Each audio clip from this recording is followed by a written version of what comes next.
Noong unang panahon, sa pinakaloob na bahagi ng kagubatang tinatawag na Dumalugdog, nakatayo ang isang punong napakalaki, tila haliging abot sa langit.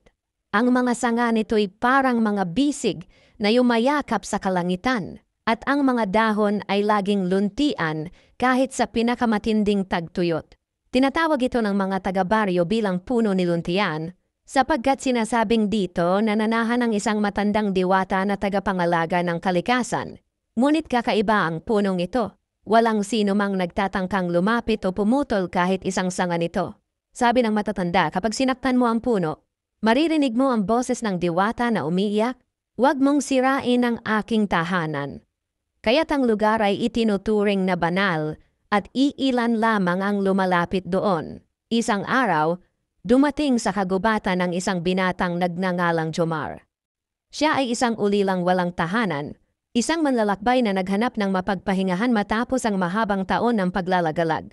Laki siya sa hirap, sanay sa ulan at gutom, ngunit sa kabila ng lahat ay mabait at matiyaga. Ang tanging pangarap ni Jomar ay magkaroon ng sariling bahay, isang lugar kung saan siya makakapahinga ng payapa. Habang naglalakad sa kakahuyan, nakita niya ang higanteng puno ni Luntian. Namangha siya sa laki nito. Ang katawan ng puno ay kasinlapad ng 3 bahay, at ang mga ugat ay tila mga hagdang bato. Sa isip niya, kung dito ako titira, hindi ako mababasa ng ulan o lalamigin. Hindi ko na kailangang umalis pa. Kumuha si Jomar ng palakol at sinimulang hubugin ang isang bilog sa katawan ng puno. Isang pintuang magiging daan papasok. Habang unti-unti niyang inaalis ang balat ng puno, may malamig na hangin na biglang dumampi sa kanyang batok, parang may bumulong sa hangin. "Bakit mo sinasaktan ang aking laman?" Ngunit dahil sanay siya sa takot at gutom, ipinagpatuloy niya ang ginagawa, araw-araw siyang bumabalik. Sa unay butas lang ang kanyang nagawa, ngunit di naglaon ay lumalim ito at nagkaroon ng silid.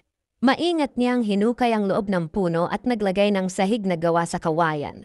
Sinindihan niya ng kandila upang maliwanagan ang dilim, ngunit sa bawat liwanag ng apoy ay parang may aninong gumagalaw sa dingding. Tila may mga matang nakamasid sa kanya. Isang gabi, habang pinapakinis niya ang sahig, may mahinang tinig na narinig si Jomar mula sa loob ng puno. "Anong hanap mo, binata? Bakit mo binubuksan ang aking dibdib?" Napatigil siya at napalingon, ngunit walang tao. "Wala akong masamang hangarin," bulong niya. "Gusto ko lang magkaroon ng tahanan." Walang sumagot, ngunit ang hangin ay tila lumambot. Parang tinanggap ang kanyang mga salita. Sa mga sumunod na araw, patuloy niyang inayos ang loob ng puno. Gumawa siya ng tulay at hagdang kawayan, pinagtibay niya ang sahig at inayos ang paligid gamit ang mga sanga at baging. Napansin niya, hindi siya nagugutom o napapagod kapag naroon siya. Para bang may kapangyarihang nagbibigay sa kanya ng lakas. Isang gabi ng malakas na ulan, habang nilalagay niya ang bubong na gawa sa balat ng punong tinanggal niya, biglang lumiwanag ang paligid. Mula sa loob ng puno ay lumabas ang isang nilalang na tila liwanag na may anyo ng matandang babae. Ang buhok nito'y parang ugat, ang balat ay kulay lumot, at ang mga mata ay parang liwanag ng buwan. "Ako si Luntian, ang kaluluwa ng punong ito," wika ng diwata. "Sa bawat tabas ng iyong palakol, bahagi ng aking buhay ang nawawala. Ngunit sa iyong mga kamay, naramdaman ko ang kabutihan. Hindi mo ako sinaktan upang sirain, kundi upang bigyan ng bagong buhay." Lumuhod si Jomar. "Diwata, patawad kung ako'y naging marahas. Akala ko'y isang puno ka lamang. Kung gusto mo, aalis ako," ngumiti si Luntian. "Hindi, Jomar. Naniniwala akong hindi aksidente ang iyong pagdating. Matagal ko nang inaalagahan ang kagubatang ito, ngunit ako'y nag-iisa. Ngayon may taong may mabuting puso na makakasama ko. Gawin mong tahanan ang punong ito, at habang pinagtitibay mo ito, pagagalingin ko rin ang sugat ng kalikasan." Simula noon, nagtulungan sila. Sa araw, si Jomar ay nagtatabas ng kawayan at nagbubuo ng tulay, at sa gabi, dumadalaw si Luntian bilang malamig na hangin o sinag ng buwan. Tinuruan niya si Jomar kung paanong makinig sa mga ugong ng hangin at tibok ng lupa. Sa bawat pako at tali nagiging mas buhay ang kanilang tahanan. Makalipas ang maraming araw, natapos ni Jomar ang kanyang tahanan sa loob ng puno. May sahig, tulay, terasa at ilawan. Kapag gabi, kumikislap ang mga dahon sa itaas na parang mga bituin.